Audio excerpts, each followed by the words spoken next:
는 참 절차가 녹음을 네 군데다 하니까. 자, 이제 오늘 신명기 27장 10절부터 하겠습니다. 어제 9절까지 했죠. 모세와 레위 제사장들이 9절 복습을 좀 늘 해야 됩니다. 모세와 레위 제사장들이 여기까지 오기까지는 모세와 레위 제사장들이 여기 오기까지는 광야 40년이 필요한 거예요. 그러니까 단시간에 이루어진 게 아닙니다. 온 이스라엘에게 말을 하여 이르되, 이제는 그전에는 누구만 말을 했어요? 모세가 주로 말을 했고 아론도 얘기를 했죠. 모세와 아론이 말할 때 모세가 거의 80%는 모세가 말을 했고 가끔 모세와 아론이 이렇게 나와요. 그런데 지금은 완전히 바뀌었죠. 아론은 돌아가셨고 모세와 레위 제사장들이. 그럼 모세가 돌아가시면 이제 누가 말을 해야 돼요? 레위 제사장들이 말을 해야 되는 거죠. 서서히 권력 이양이 되고 있는 거죠. 레위 제사장들이, 그럼 레위 제사장들이 물려받아야 될 게 무엇을 물려받아야 되는 거예요? 아론으로부터 물려받았고, 아론은 돌아가시면서 자기 입었던 에봇을 엘르아살에게 입혀줬잖아요. 비느하스가 또 물려받았고요. 아론으로부터는 물려받았고 이제 모세로부터 물려받으면 되는 거예요. 레위 제사장들이. 그러면은 가나안 땅 들어가면은 사실 가나안 땅이 들어서 사사기라는 이 사사 판관 시스템, 사사 시스템은 자, 사사기라고 그러잖아요. 그러면 이걸 또 어떤 성경은 판관기라고도 해요. 이게 무슨 얘기일까요? 판관. 그러니까 재판관이 뭐를 가져요? 권력을 갖는 거예요. 그런데 이 재판관, 이 사사들은 출신 성분이 레위예요? 아니면 각종 지파에서 다 나와요? 예, 각종 지파에서 다 나와요. 그러면 각종 지파에서 다 나왔다라는 것은 레위가 어떻게 된 거예요? 레위가 권력을 상실해버리고 유명무실해져요. 유명무실해졌다는 얘기는 한마디로 말해서 사사 시스템이라는 것은 하나님이 원하는 시스템이 아니라는 얘기예요. 레위 중심으로 지금 권력 이양을 광야에서 차근히 했잖아요. 아론이 자기 아들 엘르아살에게 권력을 줬는데 그 다음부터 엘르아살의 말하기를 이라고는 절대 안 나와요. 비느하스가 말하기를 이라고는 절대 안 나와요. 그 다음 뭐가 나와요? 레위 제사장들이 말하기를 이렇게 나온단 말이에요. 그리고 모세가 죽고 나면은 권력을 또 누구한테 넘어가야 돼요? 권력이 레위한테 넘어가야 돼요. 레위가 판관을 해야 되고 레위가 제사도 집전해야 되고 이러한 일들이 일어나야 된단 말이에요. 근데 이 사사라는 거는 사실은 판관은 누가 해야 돼요? 잘못 말했어요. 판관은 12지파 장로가 해야 되는 거예요. 그 다음에 레위는 이 12지파를 가르쳐서 신앙심으로 판단을 내리게 해야 된단 말이에요. 그치요? 그러니까 분리를 해야 된다고, 분리를. 그런데 이 시스템이 무너진 거예요. 가나안 땅 들어가면서. 왜 무너졌는지는 이제 오늘 나올 거예요. 제사장들이 온 이스라엘에게 말하여 이르되 이스라엘아 잠잠하여 들으라. 오늘 내가 내 하나님 여호와의 백성이 되었으니 그런즉 내 하나님 여호와의 말씀을 청종하여 내가 오늘 내게 명령하는 그 명령과 규례를 지키라고. 근데 명령과 규례가 뭐냐면은 모세가 그날 백성에게 명령하여 이르. 뭘 명령했어요? 내가 오늘 명령하는 그 규례. 명령과 규례예요, 지금. 명령하는 명령과 규례. 우리 말이 반복이래 가지고 두 가지가 있는 거. 뭘 지키라고요? 두 가지를 지켜야 돼요. 이 두 가지 내용이 뭡니까? 네. 명령과 규례예요. 1. 명령. 그 다음에 2. 규례. 이걸 지켜야 돼요. 명령과 규례를 지켜야 되는데 모세가 그날 백성에게 또 명령하는 거예요. 그러니까 명령은 무엇을 위해서 자꾸 명령해요, 지금? 규례. 그 십계명이 아니라니까요. 예, 십계명. 예. 우리는 전부 다 그 기존 교회에서 배웠던 고정관념대로 얘기를 하는 거예요. 십계명이 아니라 토라였죠, 토라. 그래서 토라를 돌판에다 딱 새겨버리잖아요. 토라를 새겨서 어디다 둡니까? 토라를 새겨가지고 요단에 그것을 이제 내가 명령한 대로 자 에발산에다 세우라고 그랬죠. 적과 꿀이 흐르는 에발산이 몇 절에 나오나요? 예, 에발산이 해서 돌을 딱 세워놓고 토라를 새겨서 그 새겨라 뭐 해라 에발산에다 새겨요. 여기 있네 4절에 너희가 요단을 건너거든 내가 너희에게 명령하는 이 돌들을 에발산에다 세우고 에발산에다 세우는 거예요. 그러면 야, 이 토라가 세워진 에발산은 토라가 세워진 산이 에발이란 말이에요. 에발산은 축복의 산이에요, 저주의 산이에요. 저주의 산. 축복을 받아야 되잖아요. 그런데 이 산이 무슨 산이 돼요? 저주의 산이 돼요. 오늘 본문에 공부할 때 미리 나오죠. 오늘 거기까지 다 할 거예요. 자, 왜 이게 개념이 바뀌는지를 설명하는 거예요. 명령은 왜 명령을 자꾸 하냐면 명령과 규례를 지키라 할 때 명령은 무엇을 위해서 존재하는 거예요? 지금 규례 때문에 존재하는 거란 말이에요. 명령은 규례 때문에. 그래서 명령과 규례를 지킬지니라 했으니까 자, 이 레위기가 아니라 신명기 한번 찾아보죠. 신명기 27장. 27장 왜 27장이 안 나오냐? 신명기 20 예. 찾아가 여기서 자, 신명기 27장 10절에 나와요. 이거 워드를 칠게요. 27장 10절에 자, 규례. 여기서 규례는 뭐냐 이거죠. 자. 이 규례가 여기 지금 호크예요. 호크. 근데 이 호크가 제정, 지정 뭐 이렇게 돼 있는데 호크를 한번 찾아보죠. 명령과 규례. 자, 명령은 창세기 호크가 창세기 47장 22절에 처음 나옵니다. 제사장의 뭐 전지는 사지 아니하였으나 제사장은 바로에게서 녹을 받음이라. 녹을 받음이라. 아니 호크가 지금 규례라고 그랬는데 녹을 받는 게 이게 호크예요. 그러면 제사장은 창세기 47장의 제사장은 어떤 제사장이에요? 바로의 제사장. 5분의 1을 모든 백성은 몸과 땅을 다 팔았기 때문에 몸과 마음을 다 팔았기 때문에 5분의 1을 바로에게 갖다 바쳐야 돼요. 그런데 제사장만큼은 갖다 판 게 없어. 오히려 바로에게 받아. 뭐를 받았어요? 녹을 받아. 근데 녹이 호크야. 뭐를 받아요? 규례를 받아. 자, 47장 26절. 이제 요셉이 애굽 토지법을 세워요. 요게 토지법이라고 할 때 요게 호크예요. 예, 토지법, 토지의 규례.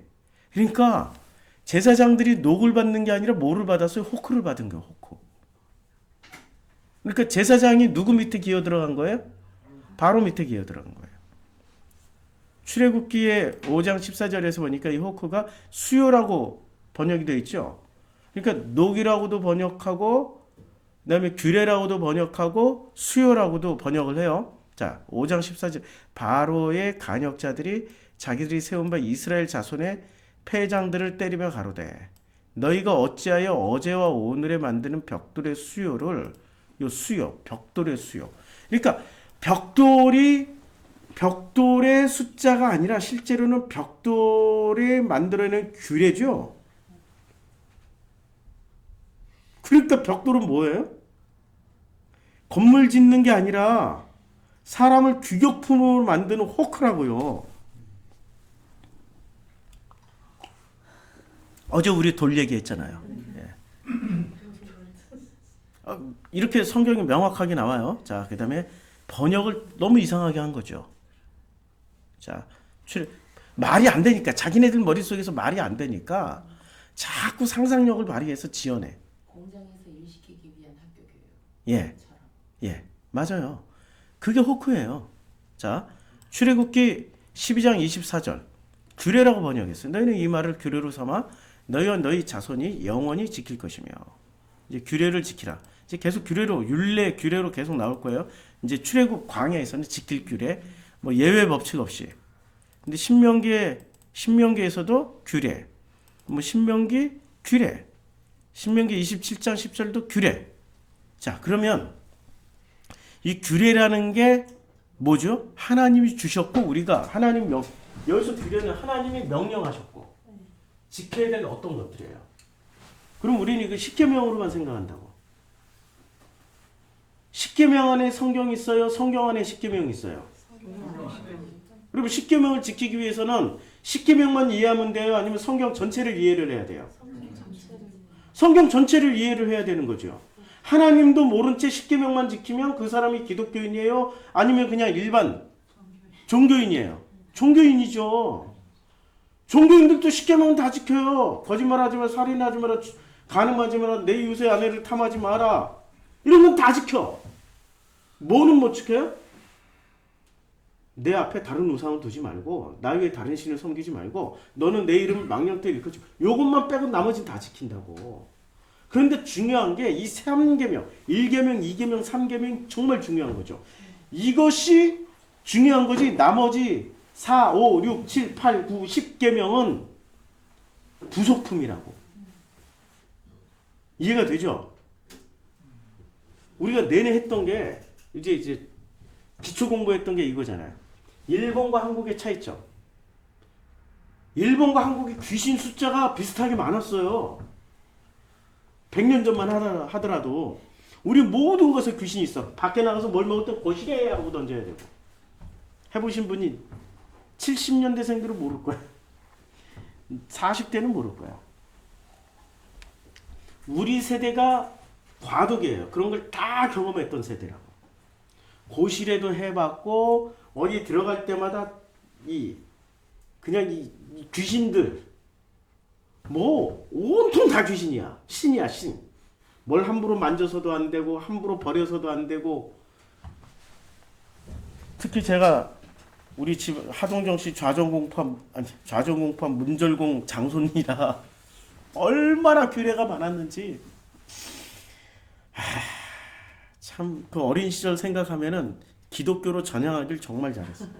그거 안 했으면 지금도 엄청난 규례들을 지키면서 살았어야 되는 장손이기 때문에 지금도 제사를 모시면서 이게 어떻게 됐어요? 어느 순간 확 끝나버렸어. 끝장나는 순간, 규례가 끝장나는 순간 이제까지 나를 지배하고 내 의식과 생각과 생활의 모든 영역에서 나를 묶어놨던 이 규례, 무슨 규례예요? 이 규례가 귀신의 규례에서 나는 놓여서 해방됐죠. 해방되었네. 이게 해방이 되었어요? 해방되는 순간 비로소 나 스스로가 신을 선택할 수 있든지 신이 나를 선택할 수 있는, 내가 어느 집에 속해 있으면 양부모가 나를 데리러 오질 못해 친부모라고 주장하는 분들이 계시니까, 그쵸? 근데 확 그 집안을 벗어나면은 나는 뭐가 돼요? 고아가 되잖아. 해방되는 순간 고아가 되잖아요. 그러면 내 부모가 나를 찾으러 온다고. 양부모가 그 부모 아버지 이름이 뭐예요? 하나님 아버지예요. 그래서 해방되라고요. 그래서 1계명에서부터 3계명은 이걸 가르쳐 주는 거예요. 규례의 본질을 가르쳐 준다고. 그러니까 규례가 있는 게 좋은 건가요? 없는 게 좋은 건가요? 헷갈리죠? 대답하기 어렵잖아요. 규례가 잘 쓰여진 명령대로 규례가 잘 지켜지면 규례는 참으로 좋은 거지만 명령대로 안 지키는 규례는, 그래서 명령을 1과 2로 명령과 규례를 나눈 거라고요. 명령대로 규례를 지키면은 바로 하나님 아버지를 만나서 누리게 되는데, 명령대로 안 지키고 자기 식으로 규례를 지키면은 하나님은 해방을 시켜줘야 돼요. 우리를 자기 식으로 지키던 규례를 해방시켜야 비로소 고아가 되고 하나님 만나죠. 시집 갔어. 규례한테 시집을 갔어요. 그러면은 규례대로 잘 살면은 소방 맞을 일이 없지요. 근데 규례대로 못 살기 때문에 어떻게 돼요? 수박 맞지요? 그래서 뭐가 돼요? 과부가 되든지 돌싱이 되죠. 요새는 돌싱이라고 하더라고요. 돌싱이 되는 순간 어떻게 돼요? 아, 신랑 만나는 거죠. 신랑 예수. 그래 우리가 내내 했던 게 27장 하기 전에 25장, 26장에 내내 고아와 과부와 객이 된단 말이에요. 이 동네에서 규례를 안 지켜. 동네에 흐르는 규례가 있을 거 아니에요. 규례를 안 지키면 이 친구는 어떻게 돼? 쫓겨나죠. 객이 된단 말이에요. 객이 되면은 비로소 누가 찾아와요? 넌 나랑 영원히 동행하자. 내 마음 둘 길은 너가 유리방황 안 하는 길은 너는 나랑 사는 길밖에 없어. 하나님이 찾아오신단 말이에요. 규례가 무조건 좋은 게 아니야. 명령대로 지키는 규례는 좋은 거고 명령 없이 지키는 규례는 해방돼야 돼요. 깨져야 돼. 벗어나야 돼. 자, 다시 본문으로 들어가요. 본문으로 들어가면은 10절에 그런즉 너는 그 명령과 규례를 내가 오늘 잘 보세요. 내가 오늘 내게 명령하는 그 명령과 규례를 명령하는 명령과 규례라는 게 지금 반복이잖아요. 그러니까 무엇을 강조하는 거예요? 내가 명령을 하는데 그 명령 무엇을 위해서? 규례를 위해서. 모세의 명령대로 그 규례를 지켜야 돼요. 그런데 이때 이 말을 누가 했어요? 모세와 레위들이 했어요. 그러니까 모세가 떠나면 레위들이 말하는 대로 명령하는 대로 규례를 지켜야 돼요. 자, 11절 모세가 그날 백성에게 명령하여 이르되 너희가 요단을 건넌 후에 시몬과 레위와 유다와 이사갈과 요셉과 베냐민은 백성을 축복하기 위하여 그리심산에 서고 그리심산은 이제 여기서 중요한 게 나와요. 이것만 가지고도 한 달을 해야 되는데 왜냐하면 이름들이 너무 많이 나오잖아. 이 사람들이 어떤 내용으로 했는지 알아야 이게 다 이해가 될 거 아니에요. 알아야. 창세기 때 하기로 하고. 자, 여기에 보면 그리심산이 있고 그 다음에 에발산이 있어요. 그리심산이 있는데 그리심의 선 지파 이름이 여기에는 제일 먼저 시몬. 야, 레위가 12지파에 들어가야 안 들어가요? 근데 어디다 집어넣었어요? 집어넣었잖아요, 지금. 예, 13지파. 자, 유다. 그 다음에 이사갈, 요셉, 베냐민. 지금 요 레위가 들어갔고 요셉이 들어갔다라는 것은 지금 민수기 분류법도 아니고 민수기 분류법이 아니에요. 누구의 분류법으로 들어간 거예요? 야곱의 12아들로. 야곱의 12아들로 들어갔잖아요. 자, 그 다음에 에발산에는 예. 자, 루벤 이제 여기다 놔두고 루벤, 갓, 아셀 불러주세요. 아셀, 스불론, 그 다음에 단과 납달리. 자, 이게 라헬의 자손, 레아의 자손으로 구분하기도 힘든 게 섞여 있어. 이게 레아가 여기 들어가 있고, 빌닷 소발의 자손도 들어가 있고, 여기에 또 레아와 라헬의 자손이 섞여 있고, 종의 자손도 있고, 이사갈. 이렇게 다 섞여 있기 때문에 그렇게 구분하기는 힘들고. 일단은 둘, 넷, 여섯. 딱 12명 맞죠? 그러니까 야곱의 아들 12로 분류를 했어요. 왜 이렇게 분류를 했을까? 민수기 시스템으로 지금 하는 것도 아니고 이유가 있을 거 아니에요. 왜 요셉으로 아니 야곱의 아들 12로. 자, 다시 한번 본문을 자세히 읽어보자고요. 너희가 누구예요? 예.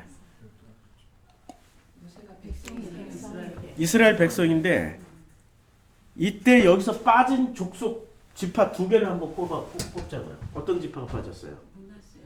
예, 므낫세와 에브라임이 빠졌죠. 여기는 지금 요셉을 대신해서 들어갔고 레위를 대신해서 들어간 므낫세와 에브라임이에요.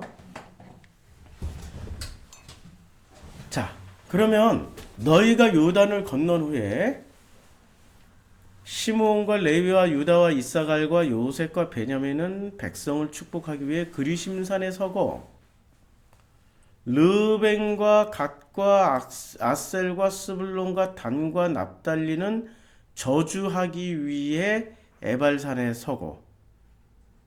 자, 에발산에 서고. 그러면은 여기 산을 보여드릴게요. 그리심산이 여기 있고 에발산이 여기 있습니다. 이 실제 사진이에요. 이렇게 딱 마주보고 있어요. 예, 어떻게 이렇게 딱 마주보고? 요게 세겜, 요 세겜 땅이에요.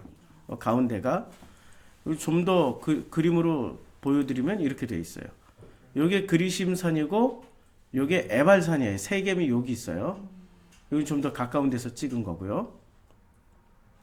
그러면 그리심산에서는 축복을 열심히 말하고 에발산에서는 저주를 열심히 해야 돼. 그래서 레위 사람은 어떻게 해요? 큰 소리로 이스라엘 모든 사람에게 말하여 이르기를 장색의 손으로 조각하였거나 부어 만든 우상은 여호와께 가증하니 그것을 만들어 은밀히 세우는 자는 저주를 받을 것이라 라고 했는데 그리심산에선 레위가 뭐를 해요? 내용물은 뭐를 얘기하냐고?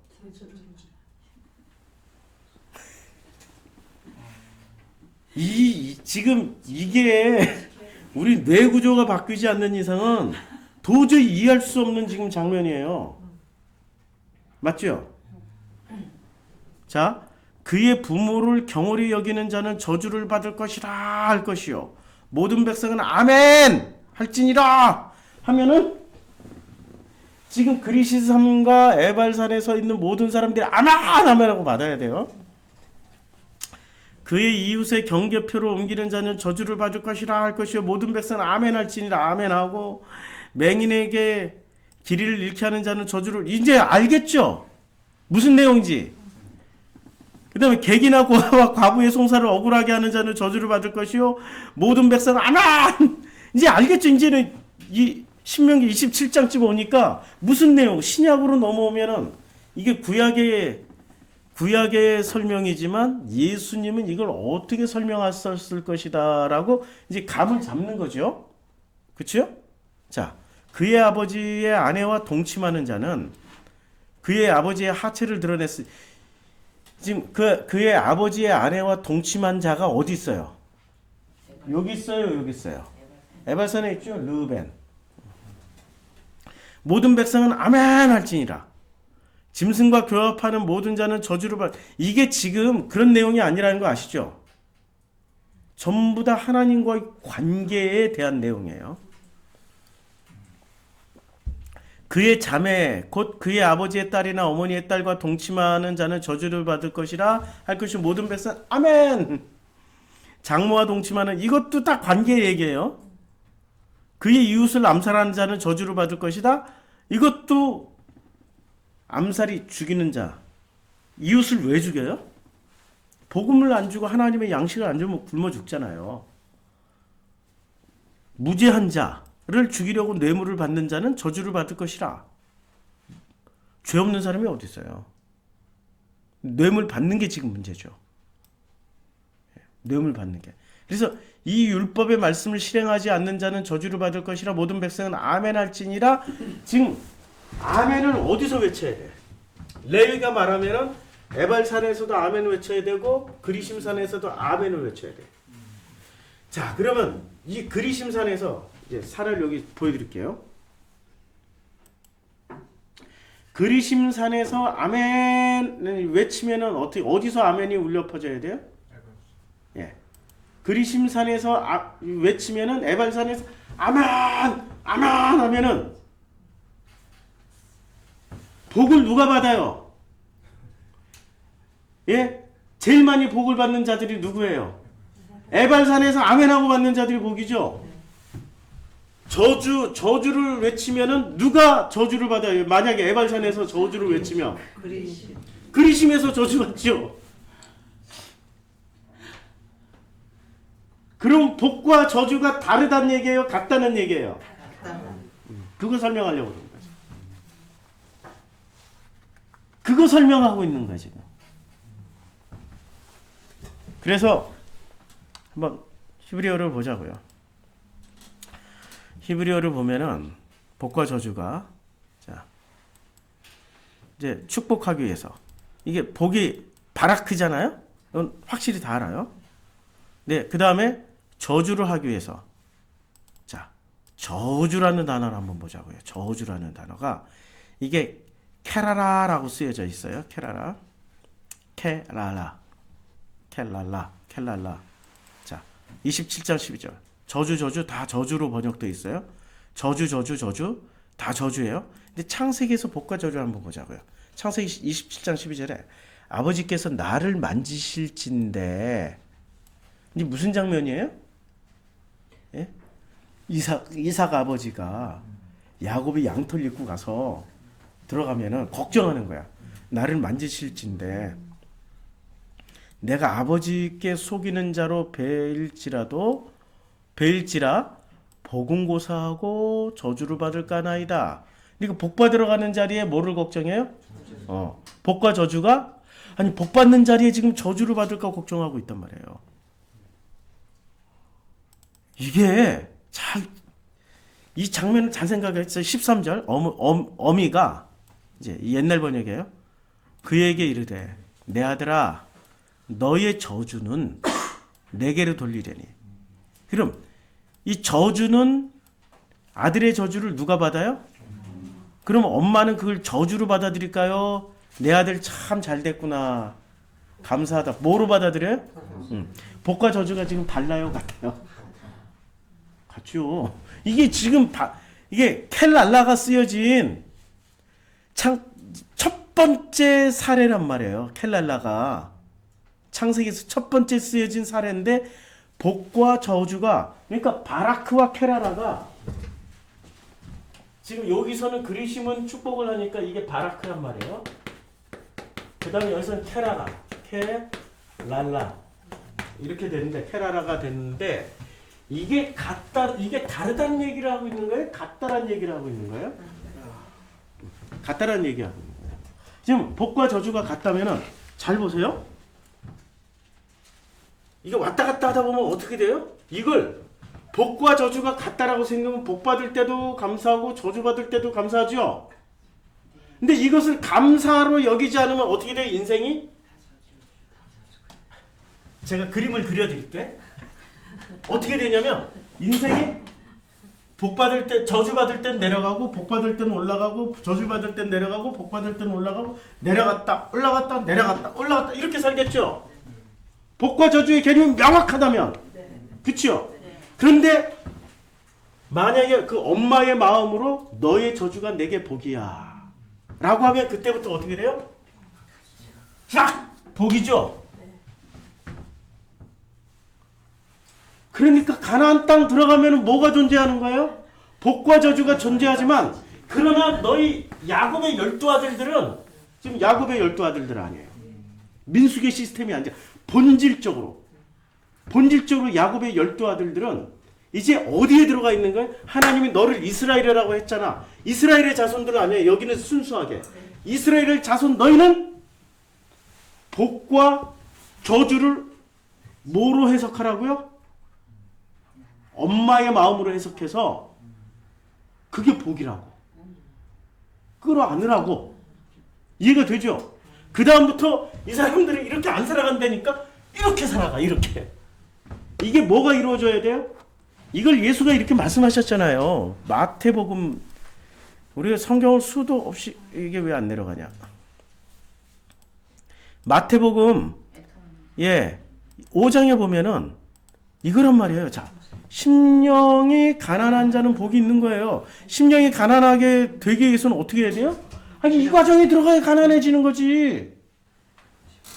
천국을 누리게 되는 거예요. 애통하게 된 거야. 언제 애통하게 돼? 이 과정에서 애통하게 되는 거지. 그들이 위로를 받아요. 언제 위로받아요? 와, 이게 하나였네? 복과 저주가 하나였네? 온유한 자는 복이 있나니 이제 온유하게 되는 거야. 이 과정으로 들어왔어.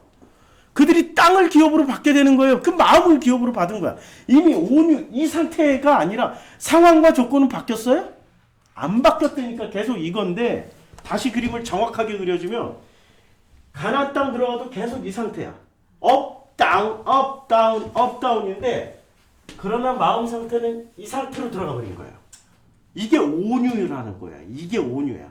이래서 땅을 기업으로 받았어. 마음을 기업으로 받은 사람들은 업다운 상관없어.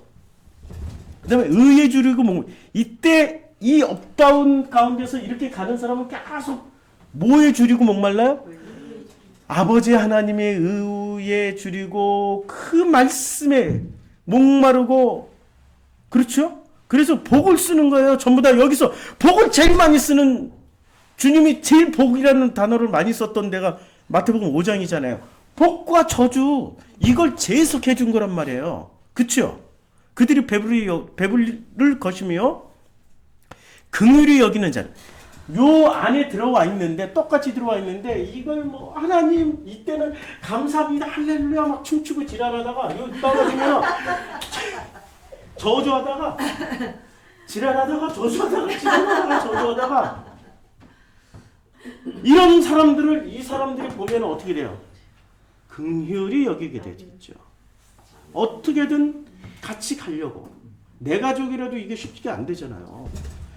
그들이 긍휼히 여김을 받게 되는 거예요. 그래서 마음이 청결한 자는, 이제는 마음이 어떻게 이 상태로 가는 게 청결한 거예요. 업다운이 안 돼. 이미 이걸로 청결을 이루었어. 그들은 하나님을 보게 되는 거죠.